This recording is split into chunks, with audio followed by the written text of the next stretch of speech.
আজকের ক্লাসে আমরা পাস্ট ইনডিফিনাইট টেন্স সম্বন্ধে শিখব। তবে বলে রাখি, এর আগে দুটো ভিডিওতে আমি টাইম এবং টেন্স কাকে বলে সে সম্পর্কে বিস্তারিত আলোচনা করেছি। প্রয়োজন পড়লে সেই দুটো ভিডিও আগে দেখে তারপর এই ভিডিওটি দেখতে হবে। এবার আমরা জানি যে পাস্ট ইনডিফিনাইট টেন্স, যেটা আগের ভিডিওতে আমি আলোচনা করেছিলাম, এই কথাটার অর্থ হলো পাস্ট মানে হচ্ছে অতীতের সময়। এমন একটা সময়ের কথা বলছি যেটা অলরেডি হয়ে গেছে, অর্থাৎ পার করে চলে এসেছি। আর ইনডিফিনাইট হচ্ছে ভার্বের সেই রূপ যেটা কোনো নির্দিষ্ট সময়কে নির্দেশ করে না। এবার আমরা দেখি যে পাস্ট ইনডিফিনাইট টেন্সকে আমরা কখন ব্যবহার করব। প্রথমত মনে রাখতে হবে যে এমন একটা পরিস্থিতি মানে অবস্থা বা এমন একটা কাজ যেটা কমপ্লিটেড ইন পাস্ট, অর্থাৎ অতীতে হয়ে গেছে, কাজটা শেষ হয়ে গেছে, এবং নো রেজাল্ট, এবং সেই কাজের কোনো ফলাফল বর্তমানে নেই। যেমন আমি যদি বলি যে গতকাল তোমরা যারা ভাত খেয়েছিলে বা খাওয়া দাওয়া করেছিলে, সেই খাবার কি আজকে তোমাদের পেটে আছে? তুমি বলবে না স্যার, সে তো হজম হয়ে গেছে। তার মানে যে কাজটা গতকাল করেছিলে তার ফলাফল তো আজকে নেই। তাহলে এই ঘটনাটাই হবে আমাদের পাস্ট ইনডিফিনাইট টেন্স। আবার দেখো, গত মাসে বৃষ্টি হয়েছিল, মানে বৃষ্টিময় ওয়েদার ছিল, অর্থাৎ রেনি সিজন ছিল। তাহলে অবস্থাটা কেমন ছিল? বৃষ্টিময় ছিল।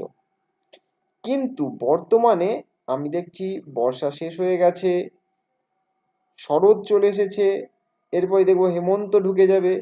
তার মানে বৃষ্টির যে আবহাওয়া, যে অবস্থাটা, সেটা বর্তমানে নেই। আবার হতে পারে যে গতকাল খুব রোদোজ্জ্বল ছিল, অর্থাৎ খুব আকাশ ঝলমলে ছিল, আজকে আবার দেখতে পাচ্ছি যে মেঘলা।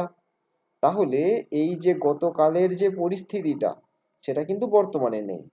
তাহলে আমরা মনে রাখবো যে এমন কোনো পরিস্থিতি বা এমন কোনো অবস্থা অথবা এমন কোনো কাজ যেটা অলরেডি করে ফেলেছি এবং সেই কাজটির ফল বর্তমানে নেই, তাকে আমরা পাস্ট ইনডিফিনাইট বলবো।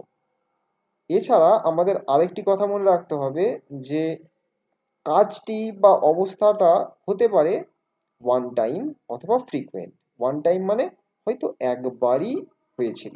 যেমন যদি বলি যে 2021 সালে করোনা গোটা বিশ্বে ছড়িয়ে পড়েছিল, মানে করোনা পরিস্থিতি ছিল, তাহলে সেটা তো একবারই হয়েছে অতীতে, একবারই, এর আগে করোনা হয়নি।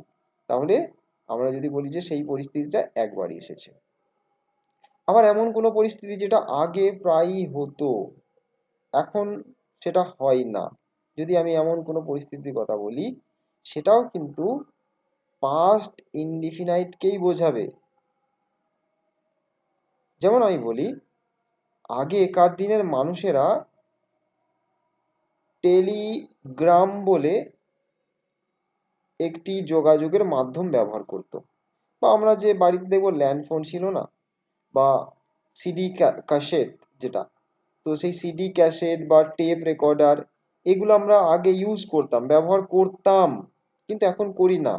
তার মানে এগুলো ফ্রিকোয়েন্টলি ইউজ হতো, বর্তমানে হয় না। তাহলে এই ধরনের ঘটনা বা অবস্থার কথা বর্ণনা করার জন্যই আমরা পাস্ট ইনডিফিনাইটকে ব্যবহার করে থাকি। আশা করি বোঝা গেছে যে কোন পরিস্থিতিতে আমরা পাস্ট ইনডিফিনাইট ব্যবহার করব। হয়ে গেছে, এক কথাই যেটা হয়ে গেছে, যার ফল বর্তমান নেই। এবার আমি আসি যে কিভাবে জানবো যে এটা অতীতের কথাই বলছে। খেয়াল রাখতে হবে, যখন আমরা কোনো বাক্য তৈরি করব, লিখবো বা বলবো বা পড়বো, আমরা খেয়াল করব যে সেখানে একটা সময় থাকবে, যে সময়টা অতীতের কোনো একটা পার্টিকুলার পোর্শনকে নির্দেশ করে। যেমন দেখো, লাস্ট উইক, গত সপ্তাহ। তাহলে গত সপ্তাহ মানে কি? আজকে 1 সপ্তাহ আগের যে ঘটনা সেই কথাটা আমি বলছি, গত সপ্তাহ, তাহলে সেটা তো পার হয়ে গেছে না? বা গত মাস, যদি বলি এখন হচ্ছে মার্চ মাস, তাহলে গত মাস কি ছিল? গত মাস ছিল ফেব্রুয়ারি মাস, তাহলে সেটা হচ্ছে গত মাস ফেব্রুয়ারি মাস পার হয়ে গেছে। আর যদি বলি যে গত বছর, তাহলে এবছর যদি 2025 হয়, তাহলে গত বছর কত ছিল? 2024। এই যে সময়গুলো যদি বাক্যে থাকে তাহলে সেটা অবশ্যই পাস্ট হবে। যদি থাকে ইয়েস্টারডে মানে হচ্ছে গতকাল, তাহলে আমরা জানি যে গতকাল তো পার করে চলে এসেছি, তাহলে সেটা হবে অতীত। এছাড়া 5 মিনিটস এগো, জাস্ট 5 মিনিট আগে, 5 মিনিট আগে হোক কি 1 মিনিট আগে হোক, আরে 1 মিনিট আগেই তো আমরা কাজটা করে ফেলেছি, তাহলে সেই 1 মিনিট আগে, 5 মিনিট আগে, বা 2 ডেজ এগো, 2 দিন আগে, 3 দিন আগে, যাই বলি না কেন সেগুলো সবই কিন্তু পাস্ট হবে। আরো কি রয়েছে? ইন 2020, 2020 সাল। তাহলে একটা জিনিস তোমরা ভাবো, এখন হচ্ছে 2025 সাল, তাহলে 2020 তো নিশ্চয়ই অতীত, পার করে চলে এসেছি 2020-কে, সবাই পার করে চলে এসেছি, তাই 2020 হয়ে যাবে আমাদের জন্য অতীত। বা আমি যদি বলি ইন মাই চাইল্ডহুড, সেই আমি যখন ছোট ছিলাম, বা তোমরাও যখন ছোট ছিলে, মায়ের কোলে থাকতে, ঠিক আছে, কত একটা সুন্দর ওয়েদার ছিল, কত সুন্দর একটা পরিবেশ ছিল, তাই না? সবসময় পড়াশোনা করতে হতো না, এই সমস্ত শিখতে হতো না, ফাঁকি মারা যেত। যাই হোক, সেটা তোমরা পার করে চলে এসছো, এখন কিন্তু পড়াশোনা করতে হবে। এছাড়া রয়েছে when I was at school, হয়তো কেউ এখন কলেজে পড়ে, সে বলল যখন আমি স্কুলে পড়তাম। বা কেউ যখন এখন স্কুলে মানে ইউনিভার্সিটিতে পড়ে, সে বলছে যখন আমি স্কুলে পড়তাম, বা যখন আমি কলেজে পড়তাম, বা আমার শৈশবেতে, আমার ছোটবেলাতে। এইভাবে আমরা সেন্টেন্সগুলোতে এই সময়গুলো যদি থাকে তাহলে আমরা জানবো ওই সময়টা অতীতকেই বোঝাচ্ছে, অতীতের একটা অবস্থা বা অতীতের একটা কাজের কথা বোঝাচ্ছে। এবার আমরা একটুখানি টাইম লাইনে দেখে নিই যে আমরা যখন অতীতের কথা বলি না, এটাকে বলে পিছন দিকে তাকানো। একটু খেয়াল করলে আমরা দেখবো যে এই যে একটা লম্বা লাইন টেনেছি, এই লাইনটা হচ্ছে অতীতকে নির্দেশ করছে, অর্থাৎ পাস্টকে বোঝাচ্ছে, অতীত। আর এই জায়গাটা বর্তমান, মানে যেখানে লোকটি দাঁড়িয়ে রয়েছে সেটা হচ্ছে বর্তমান। আর ওর সামনের দিকে রয়েছে ওর ভবিষ্যৎ, সামনের দিকে, সে ভবিষ্যতের দিকে এগিয়ে যাচ্ছে আস্তে আস্তে। তো এই ভবিষ্যতের দিকে এগিয়ে যেতে যেতে সে তো বর্তমানে রয়েছে, বর্তমানে দাঁড়িয়ে সে পিছন দিকে তাকাচ্ছে, এই যে পিছন দিকে তাকাচ্ছে, পিছন দিকে তাকিয়ে সে অতীতের করে আসা কিছু কাজের কথা বা কোনো কিছু অবস্থার কথা সে মনে করছে। এই পরিস্থিতিটাই হচ্ছে পাস্ট, অতীত। এবং আমরা এবার দেখব যে এই পাস্ট, অতীতের যে অবস্থা, সেই অবস্থাটা আমরা কি করে সেন্টেন্সের মধ্যে ব্যবহার করব। অতীতের অবস্থা বলতে আমরা দেখলাম যে অতীতকালে এমন কোনো কিছু ছিল যেটা বর্তমানে নেই, সেই পরিস্থিতিটাকে বোঝানোর জন্য আমরা অতীতের অবস্থাকে ব্যবহার করব বা পাস্ট স্টেটকে ব্যবহার করব। উদাহরণ দিই, আমি বললাম যে গতকাল খুব বৃষ্টি হচ্ছিল, তার মানে গতকাল কেমন ওয়েদারটা ছিল? রেইনি ওয়েদার ছিল, রেইনি ওয়েদার, অর্থাৎ বৃষ্টি পড়ছিল। আজকের ওয়েদারটা কেমন? আজকে হচ্ছে রোদোজ্জ্বল, একবারে রোদ ঝলমলে, একদম আকাশ নীল, আকাশ পরিষ্কার। ওকে। তো তুমি গতকাল বা তোমরা গতকাল স্কুলে বা পড়তে আসোনি, তো স্যার বা ম্যাডাম জিজ্ঞেস করছেন যে কি ব্যাপার, কালকে পড়তে আসোনি কেন, কালকে ক্লাসে আসোনি কেন? তখন তুমি বললে যে ম্যাডাম, গতকালকে না খুব বৃষ্টি হচ্ছিল, তাই ওই বৃষ্টির মধ্যে আমি আসতে পারিনি। তাহলে এই যে তোমাকে বোঝাতে হবে যে গতকালের ওয়েদারটা ছিল বৃষ্টিময়, গতকাল বৃষ্টি হচ্ছিল, এই কারণে তুমি স্কুল আসোনি। তাহলে এই যে স্কুল না আসার কারণটা অতীতের একটা অবস্থাকে নির্দেশ করে তুমি বোঝাচ্ছ। এবার সেন্টেন্সে এটাকে কিভাবে লিখবো? গতকাল বৃষ্টির আবহাওয়া ছিল, এটাকে আমি যদি সেন্টেন্সে লিখতে চাই তাহলে আমাকে ফরম্যাটটা জানতে হবে। তাহলে ফরম্যাটটা হলো, বাক্যে প্রথমে আমরা সাবজেক্টকে বসাবো, হলো, সাবজেক্টের পরে আমরা ওয়াজ অথবা ওয়্যারকে বসাবো, যার অর্থ হচ্ছে ছিল বা ছিলাম, এই অর্থে। আর শেষে কাকে বসাবো? কমপ্লিমেন্ট। কমপ্লিমেন্ট আমরা আগে জেনেছি যে কমপ্লিমেন্ট হচ্ছে ইনফরমেশন, মানে আমরা বাক্যের সাবজেক্টের সম্বন্ধে কয়েকটা কথা বলবো, যেটা দিয়ে সাবজেক্টটা কেমন জিনিসটা সেটা বোঝাবে। আবার অবজেক্ট থাকলে অবজেক্টের সম্বন্ধে ইনফরমেশন দেব, তাহলে অবজেক্টটা কেমন সেটা বুঝিয়ে যায়। এখানে আপাতত আমরা সাবজেক্ট কমপ্লিমেন্ট নিয়ে কাজ করছি। আমি তোমাদের প্রত্যেককে দেখাচ্ছি, দেখো কিভাবে আমি এখানে সেন্টেন্সটাকে গঠন করছি। গতকাল বৃষ্টির আবহাওয়া ছিল। তাহলে এই যে বাক্যটা রয়েছে না, এই বাক্যে দেখো কোনো সাবজেক্ট নেই। সাবজেক্ট নেই মানে কি, এই বাক্যে কে কাজটা করছে সেটা এখানে নেই, মানে পরিস্থিতিটা অরিজিনালি যে কর্তা সে নেই। এই ধরনের বাক্যের ক্ষেত্রে আমরা কর্তা হিসাবে ইট শব্দকে নিয়ে আসি। আমরা একটুখানি লিখে নিই।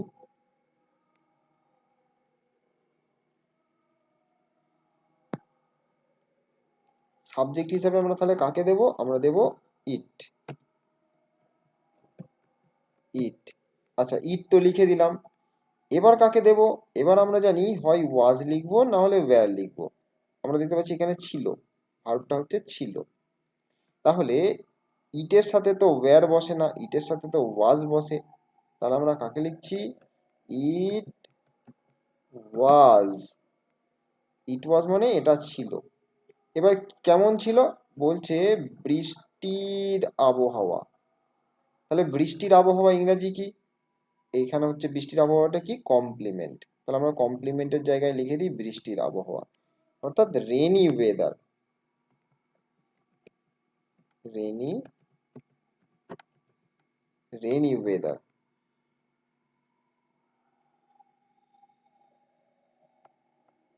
হলো। তাহলে আমাদের বাক্যটা কি হয়ে গেল, ইট ওয়াজ রেনি ওয়েদার। এবার আমরা এখানে সময়টা কি পেয়েছি, গতকাল, এটা হচ্ছে টাইম। এটা থেকে তো আমরা বুঝলাম যে অতীতের ঘটনা। তাহলে আমরা টাইমটাকে লাস্টে লিখে দিই। লাস্টে যদি আমি লিখি তাহলে এখানে হবে ইয়েস্টারডে। আমি এখানে ছোট করে লিখে দিলাম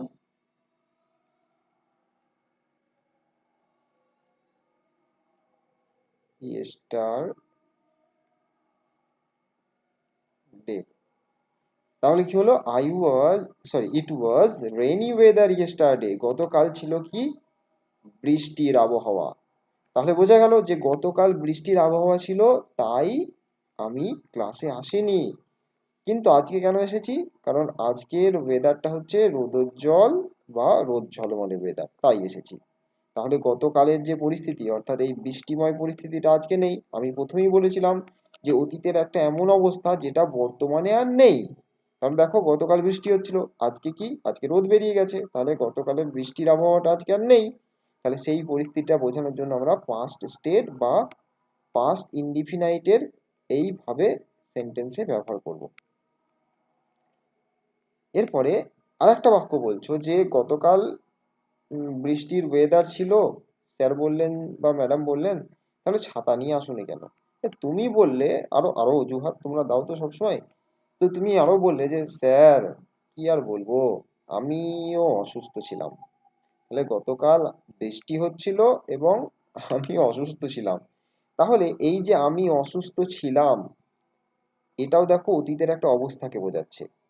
এর মানে আজকে তুমি স্কুলে এসেছো, অর্থাৎ আজকে তুমি কিন্তু আর অসুস্থ নেই, আজকে সুস্থ হয়ে গেছো, তাই তো তুমি স্কুলে এসেছো। তো গতকাল তুমি অসুস্থ ছিলে, সেই কারণে তুমি স্কুলে আসোনি, সেই পরিস্থিতিটা তুমি আজকে বলছো। তাহলে আবার আমরা ওই একইভাবে সেন্টেন্সটা লিখবো। এখানে দেখো বাক্যের সাবজেক্ট কিন্তু আছে, অর্থাৎ কে অসুস্থ ছিল, সেটা হচ্ছে আমি। তাহলে বাক্যের সাবজেক্ট হলো এটা। ভার্ব কোনটা, সেটা হচ্ছে ছিলাম। আর কমপ্লিমেন্ট কোনটা, সেটা হচ্ছে অসুস্থ। তাহলে আমরা সাবজেক্ট ভার্ব কমপ্লিমেন্ট এভাবে লিখবো। তাহলে প্রথমে লিখে দিই আমি। আমি ইংরাজি কি, আমি ইংরাজি প্রত্যেকে তোমরা জানো যে আমি ইংরাজি হচ্ছে আই, লিখে দিলাম। এবার আয়ের সাথে ওয়াজ না ওয়্যার লিখবো, আমরা জানি আয়ের সাথে সাধারণত ওয়াজ হয় সিঙ্গুলার, তাই ওয়াজ লিখবো। I was, I was. এবার কমপ্লিমেন্টটা কি, আমি কি ছিলাম, আমি অসুস্থ, I was sick, I was sick, আমি অসুস্থ ছিলাম। তাহলে হয়ে গেল বাক্যটা। এখান থেকে আমরা বুঝলাম অতীতের একটা পরিস্থিতিকে বুঝিয়ে যাচ্ছে। যদি তোমরা বোঝো যে অতীতের পরিস্থিতিকে আমরা কিভাবে বর্ণনা করে থাকি এবং পাস্ট স্টেটের কথা যদি বুঝতে পারো, দেখো এখানে একটা উদাহরণ দিচ্ছি। ছোটবেলায় আমি মোটা ছিলাম, তার মানে যখন আমি ছোট ছিলাম তখন আমি মোটা ছিলাম, এখন কিন্তু রোগা হয়ে গেছি, বর্তমানে রোগা হয়ে গেছি। তাহলে তোমরা এই পরিস্থিতিটাকে কমেন্ট করে জানাও যে এটার সঠিক ইংরাজিটা কি হতো। যে আমি ছোটবেলায় মোটা ছিলাম, এই বাক্যের সাবজেক্ট কোনটা? আমি। ভার্ব কোনটা? ছিলাম। কমপ্লিমেন্ট কোনটা? মোটা। ছোটবেলাটা তাহলে কি হলো? ছোটবেলাটা হয়ে গেল টাইম। দেখো আমরা প্রথমেই ভেবেছিলাম যে আমরা কি করে বুঝবো যে জিনিসটা অতীতের কথা বলছে, সেটা হচ্ছে এই যে সময় দিয়ে থাকবে এরকম। তাহলে সেখান থেকে আমরা সহজেই বুঝে যাবো যে এটা অতীতের কথা বলছে। আশা করি বোঝা গেছে। পরবর্তী ভিডিওতে আমরা পরের টেন্সগুলো শিখবো। আজ এই অবধি।